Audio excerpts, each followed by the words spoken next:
And so if freedom is the ability to do whatever you want, then yes, I would say Satan could be the symbol for that. However, just doing anything isn't freedom.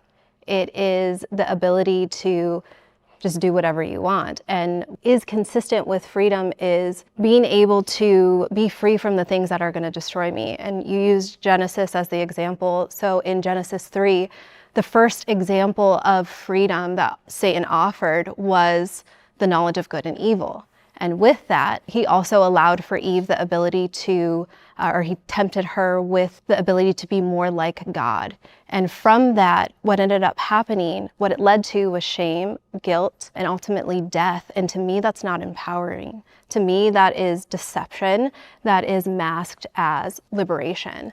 And Satan still has that same pattern today where he goes through and he helps people to evolve, but really what it is without authority. And so when I look at God, he doesn't limit our choices, he allows for choice. And with that, it also gives us wisdom, the wisdom of free will, to know what's right and what's wrong. And that's a conscious choice that we're making.